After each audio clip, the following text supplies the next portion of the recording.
The Center of the Cyclone. Chapter 5, A Guided Tour of Hell. In early January of 1969, I felt the pressure building up to go farther into my own quest, to continue explorations of the spiritual side of life, and of the special spaces that I had been in during the 1964 to 66 series of experiments. In the midst of this pressure, I decided to go talk with Jean Houston and Bob Masters, a couple who had worked in the past with LSD, who had written a book on the subject, and who were working with hypnosis and altered states of consciousness. I respected their integrity, their interest, their love, and their competence to deal with these subjects. I called them up, and I drove 250 miles to their house. During the next 2 days, we spent 2 8-hour sessions going over the basic assumptions in their work and mine. In the course of the conversation, they mentioned that they had taken up a suggestion of mine. During the hypnotic inductions, for their most difficult cases, they evoked the aid of entities greater than the particular human subject. This came from my experience with the 2 guides. I realized that most people will not accept programming from their peers. We do not like the people that we conceive of as our equals to program us. We know as much as they do, and we are a bit skeptical. And the results, in the case of my 2 guides, I realized that I had appealed to entities or even created entities greater than myself, and hence I could take their instructions. Since I'd seen them last, Jean and Bob had tried this technique on their 15 most difficult subjects. Most of these subjects had not been able to get into trance of any great depth. With the new program, all of them got into deep trance, received instructions, and reorganized their lives along the lines they wanted. I found this contact with Jean and Bob very invigorating, and on the trip back home in Maryland, I found the confirmation needed to go ahead and pursue my own exploration. Since the Topeka, Kansas experiences, Helen Bonney and her husband had moved to Baltimore. As soon as I got back to my house, I called up Helen and I asked her if she could come and do a hypnosis experience that I needed in order to get on with my explorations. By coincidence, she was free and able to come. Coincidences continued piling up. When the events pile up in your favor, one after another, in rapid sequence, I called this a controlled series of coincidences. The following account shows one such sequence. With our usual induction technique, Helen brought me into the region of my 2 guides. She went to the same place at the same time. No sooner did I arrive in this region than I was unequivocally told, with a good deal of energy, "You have a job to do back down there on the planet. Go down and do it." I went back down into my body, tapped Helen on the shoulder, and told her the message. She came back and we worked on my basic conflicts with my mother in childhood. This had been a sticky area for some time. Some of it was not to be cleared up for another 2 years. Of course, at this time, I didn't know this. Staying in the trance state, I went into a very deep feeling of being very close to my mother. I felt that the earth was my mother. At that point, I got into a very deep grief space and cried for half an hour. Then the telephone rang. It was Sandy. He said, "Do you have a pair of headphones?" This was sort of a group code word for a training session, since music is played during the session through the headphones. And I said, "No, but I have a very powerful pair of loudspeakers." This whole telephone call was a surprise to me. Sandy and I had not talked recently about doing the training session. We had not arranged any specific time, and it looked to me at that moment as an inspired coincidence that he should come to the same conclusion I did. The guides had just told me to get back down to the planet and do the session. That was the work that I was to do, the planet-side trip work. I then told him about my session with Helen, and jokingly he said, "When you cry, please stay in your body and don't do it in my house." There is water running down through the ceiling into the kitchen, so I have to shut the water off before I can come over. Your tears are too many gallons for my ceiling. Helen then left, and within an hour, Sandy arrived. We spent the next 6 hours doing pre-programming for the training session. He probed and probed as to what I wanted to do during the session, where I wanted to go, what parts of my own past life I wanted to get into, and what I was dissatisfied with in the way I was running my life.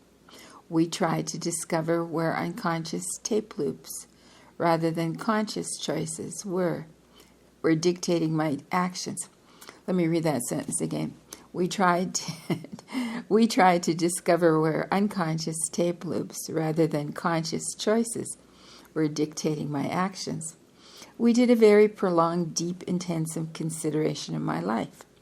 The main problem centered around what we called my stainless steel computer. This was operating without love in a coldly logical, rational way, with no hope and no involvement with a loved woman. It was a dehumanized way of operating.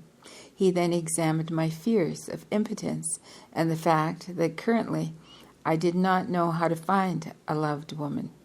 I was on a frantic search for one, driven by some unconscious motivation.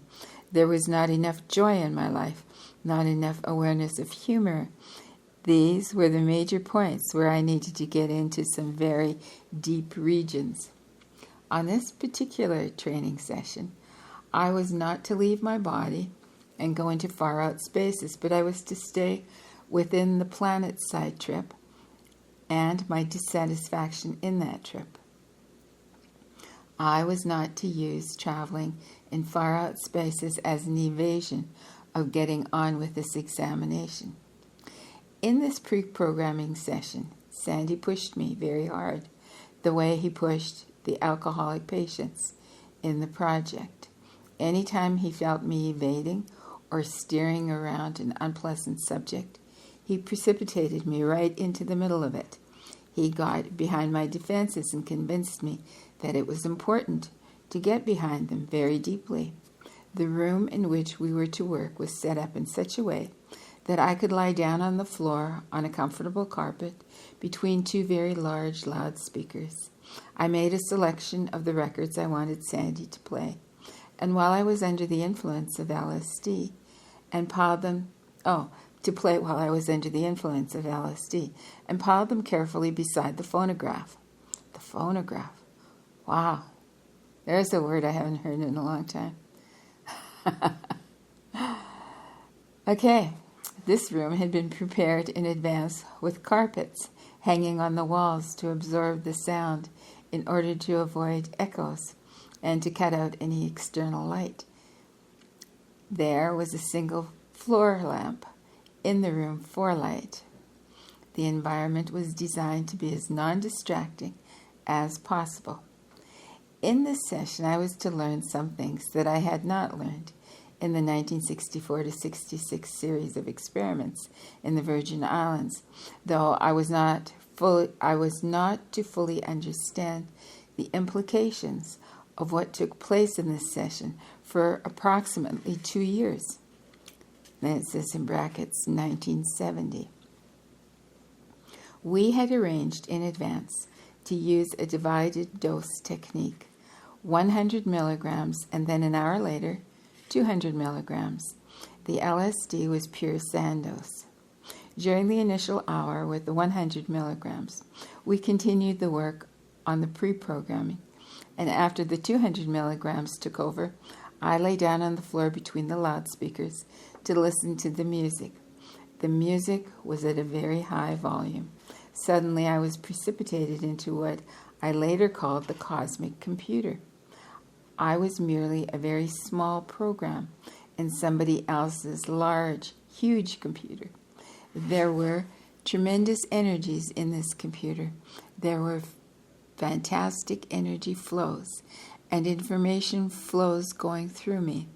None of it made any sense. I was in total terror and panic. I was being programmed by other senseless programs above me, and above them others. I was programming smaller programs below me. The information that came in was meaningless. I was meaningless. This whole computer was the result of a senseless dance of certain kinds of atoms in a certain space in the universe, stimulated and pushed by organized but meaningless energies. I traveled through the computer as a program that floated through other programs. I moved to its extreme outer limits. Everywhere I found entities like myself, who were slave programs in this huge cosmic conspiracy, this cosmic dance of energy and matter, which had absolutely no meaning, no love, no human value. The computer was absolutely dispassionate, objective, and terrifying. The layer of ultimate programmers on the outside of it were personifications of the devil himself, and yet they too were merely programs. There was no hope or chance or choice of ever leaving this hell. I was in fantastic pain and terror, embedded in this computer for approximately 3 hours planet-side time, but eternally in trip time.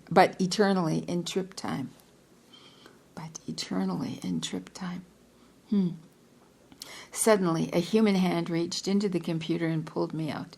As I came out, I went from just a program in a senseless dance of atoms to a human body back in the room with Sandy.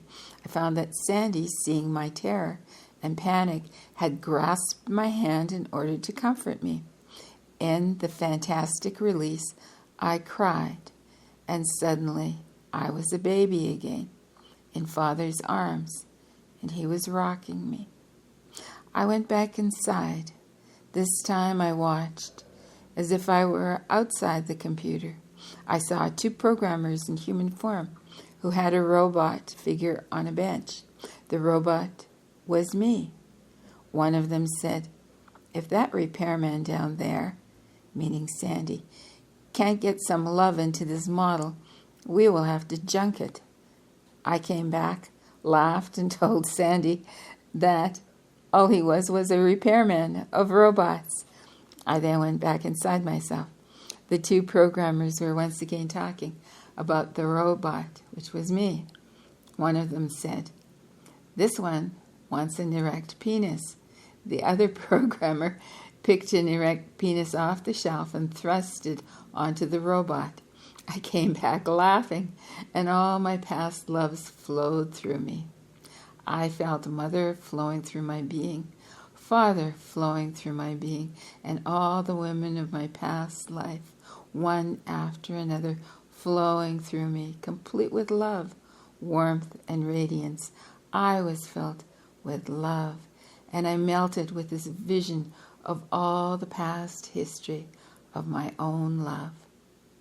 I went back inside again, and I watched as a scintillating, energy-filled, computed maze appeared, filled with sparkly lights of different colors. Walking through the maze, sensuously undulating, were many extremely attractive female humans. I knew that they were robots also.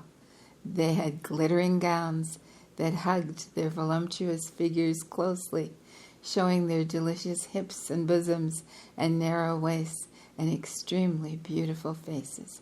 I saw 5 or 6 of these slinking through the maze. I heard the voices of the 2 programmers discussing this scene with me. This time, I was not in this scene, but merely watching, witnessing. One programmer said to the other, "If he does everything that we want him to do, If he does everything that we want him to do, we will reward him with the love of one of these women."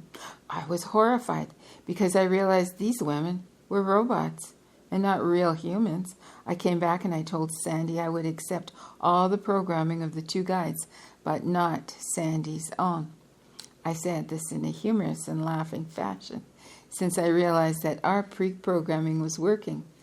By this time, I was beginning to come out of the LSD and to slow down to normal time. All these episodes had taken place at a very high level, extremely speeded up. Here I can only recount the highlights and those things which occurred, which taught me something new. I learned that certain basic assumptions were embedded in my human biocomputer. These assumptions had come from consensus science, as I had learned it at Caltech, and from reading. Assumption number 1 was that the origin of the universe, either from the Big Bang theory or from the new creation of matter in empty space theory, was purely a matter of chance. There was no God. There was no organizing intelligence like our own. There was only the happenstance of matter collecting in dust clouds, coalescing into stars, and the stars being collected in huge numbers into galaxies. Our bodily organs were the result of certain kinds of molecules, certain kinds of atoms being collected in a given place on a planet, the atmosphere of which was the result of a series of automatic processes. Certain temperatures, certain kinds of matter and energy, radiation, and a certain distance from the sun generated us from the primordial sea on the planet through a slow, very slow process of evolution. Once living assemblages of matter took place, they gradually joined forces and finally generated the anthropoid series of organisms of which we were the end result. This, then, was the cosmic computer generating us. There was no creation by God. There was no God. There was no creation for anything. Matter itself and energy itself happened to combine in the right way to generate living assemblages of matter. These were my basic beliefs that had to be challenged through the LSD session. In order to get rid of these limiting beliefs, I had to construct them into a completely rational whole with all of the negative emotion connected with them. As I was to understand later, this was a major burning of my karma. This episode was what the Sufis call going to hell in order to realize heaven. In my own estimation, the cosmic computer exposure was the most punishing experience I had ever had in my whole life. It was far more punishing than any nightmare that I had as a child. It was more punishing than any outside experience that I had ever had at the hands of any human being. The pain, the terror, the paranoid feelings were of the maximum energy that my organism could possibly have sustained without burning me out. On subsequent analysis, it turned out that the two guides were present during the whole experience. The two guides were disguised as the two programmers. The work that they had told me to get to down there and do was finally being tackled. My last bit of skepticism, based on limited scientific grounds, was finally squeezed out of me. From this extremely low point, the only direction was up toward the positive, toward love, toward enlightenment. There was no other choice. I had traveled once again through the valley of death and come out whole. During the next few days, I was to experience and feel love of the intensity that I had felt earlier in my childhood. I was to go through grief, through all sorts of emotions that I had been blocking off and refusing to recognize because of my scientific knowledge. For the first time, I began to consider that God really existed in me, and that there is a guiding intelligence to the universe. The positive experiences that I had had in the 1964 to 66 tank experiments with intelligences or entities higher than myself and with the two guides themselves were a shared organized aspect of the universe, the network. During the subsequent month, I was to find out how negative aspects of my science had kept me away from humanity. I was now precipitated very strongly into the planet-side trip with the human species. I was to see that in one way I had used the dolphins to stay away from my own species. I began to see that I needed further help in grounding myself securely on the planet-side trip and in learning more about my evasions of loving. This training session opened a whole new region of experience for me. I became quieter, more contemplative, more meditative, more considerate of my fellow human beings. An opportunity came to travel to California for a scientific meeting. I took the opportunity to meet some of the people on the West Coast, some of the people who understood LSD and LSD spaces. I traveled in the Berkeley, San Francisco area, in the Menlo Park area, and finally ended up at Esalen Institute in Big Sur, California. On my visit to California the previous summer, I had met Alan Watts and had spent 4 hours with him discussing the deeper aspects of the universe, the basic religions of the East, and the deeper meanings of life as a human being. I was delighted to find that he was giving a seminar that weekend at Esalen, which I could attend. I was very impressed with Alan's command of the language and his flow of descriptions of the mystical way of life. As I stayed on at Esalen, I became more and more impressed with the environment, the people, the possibilities of my moving there. In San Francisco, I had spoken to Dick Price and to Mike Murphy, founders of Esalen, about the possibilities. They had arranged for me to give a workshop in March at Big Sur. During the first few weeks of February, I stayed on at Big Sur, and with the help of some of the staff, I began investigating myself and the possibilities of further change in my way of life. I became acquainted with the late Fritz Perls and the people around Fritz. Virginia Sutton was a great aid to me in seeing some of my tape loops or hang-ups operating below levels of awareness. She demonstrated unequivocally some of my projection processes, and especially those onto a woman. With her help, I went through some very painful areas, which resulted in my expanding my awareness into my own unconscious games with women. I set up a game in which I apparently loved a woman, but in reality, what I was doing unconsciously was trying to separate her from another man. This program apparently went back to my very early childhood, when my younger brother was born, and I was 2.5 years old. The child at that time had the concept of that the younger brother was displacing him with his mother, which of course he was. This led to rage and the start of this particularly nasty game of constantly trying to win mother back at the expense of another male. With Virginia's help, I was also able to see that my life was going in the direction of the Esalen type of life rather than the Spring Grove research type of life. On the trip back to Spring Grove, I made up my mind to give it up. This led to a lot of disappointment in my colleagues at the Psychiatric Research Center. The decision was not entirely unexpected, however. I arranged to leave the center all of the scientific apparatus that I had brought with me. This later allowed one of the ex-graduate students from the 2 weeks I'd spent at Hilgard's laboratory to set up a proper biofeedback and hypnosis laboratory. I resigned as of March 7, 1969, and moved to Esalen to start my new life.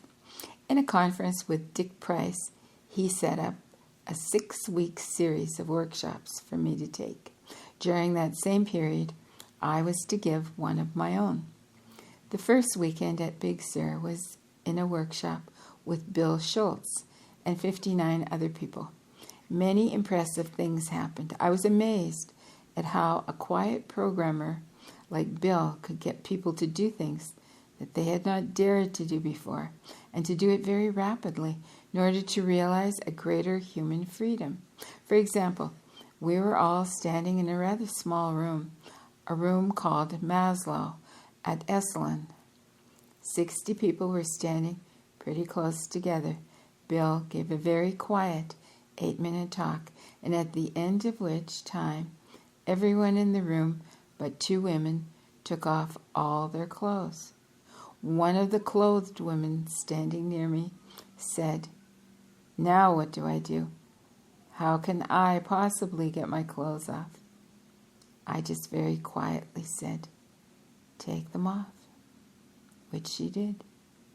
The simplicity and the quietness of my request seemed to release her from her former resistance. In the meantime, the other one made quite a fuss, but finally got her clothes off. We then walked around and looked and touched one another and gradually got used to the nudity. On my previous trips to Esalen, I had been exposed to nudity in the baths. I was not particularly reluctant to take my clothes off under these circumstances or other circumstances. I had long ago learned the lesson that groups of people in the nude had an ethic and politeness that is probably even greater and more restricting than when they are dressed. I had also learned that practically everyone is self-conscious about his body and that most people do not like the way their bodies look. I was no exception. During the next week, I was in the workshop led by Steve Stroud with John Hyder, who were 2 group leaders in the wings. Steve was running a very intensive encounter group. This was my first exposure to the high energy level encounter. Steve definitely did not believe in discussing verbally head tripping at any great length. He believed in using nonverbal communication at a high emotional level. At one point during the week, I learned another fundamental lesson. I was in the group with Steve's brother, Bill, who had just returned from Vietnam. There was a bit of rivalry going on between Bill and Steve as to which one of them was running the workshop. During the previous week, Bill had finished a workshop with John Hyder. Bill was trying to use Hyder's technique in the Stroud workshop. This led finally to Steve challenging Bill as to who was the leader. In the resulting discussion, a young wrestler from Cornwall joined in with Bill and Steve in their leadership discussion. They finally decided to wrestle. First Bill and Steve, and then the winner would wrestle the Cornell wrestler. About this point, I got rather impatient and at the same time a bit excited, and I shouted at them, "When you guys have finally decided who the wrestling champion is, then we can all get on with the work of this workshop." The immediate answer was, "Oh, so you need to fight too." I denied this vehemently, but they insisted. After Bill and Steve had finished wrestling, the young wrestler had finished wrestling Steve, then it was my turn.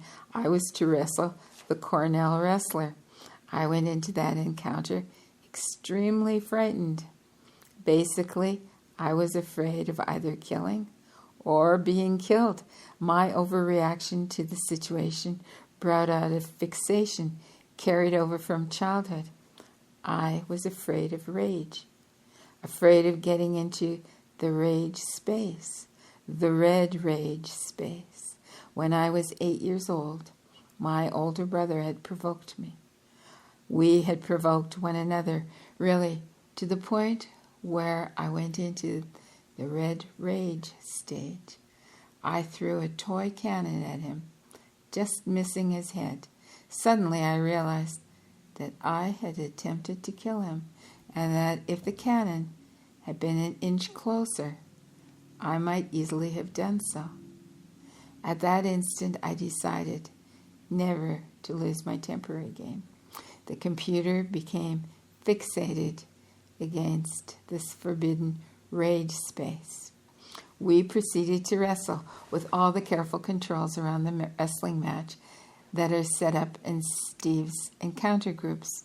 Staying on the mat, having people between us and the windows, the walls and the doors so that we wouldn't get hurt. Staying on our knees, never really standing up and not using our fists. We agreed to abide by these rules. Before we started, Steve asked each of us to tell what he would give the other one in this battle. What he could give the other one in this battle. I said I could give some understanding and wisdom to the younger man. And he said he could give me youth and strength. Then we proceeded to wrestle. I was desperately afraid, and Hans was working extremely hard and was wearing myself out very rapidly. He was much more relaxed and proceeded to wrestle in a typical college wrestler fashion, following the rules. In my desperate state, I automatically did a judo hold on his arm just when he thought that he had me pinned. I held his arm strongly enough so that he gave up, very surprised, and so was I. There had been nothing in the rules about avoiding using what one knew, such as judo or jiu-jitsu, which I had learned in college. I immediately went into a high in the tremendous release of that inhibitory program against the rage space, because now I felt competent to deal with my high energy aggressive emotion. I realized that there is a whole spectrum of reactions to one's rage which aren't necessarily killing. I was released from the fixation put in at 8 years of age. I thanked the Cornell wrestler and Steve for a very profound change in my deepest nature.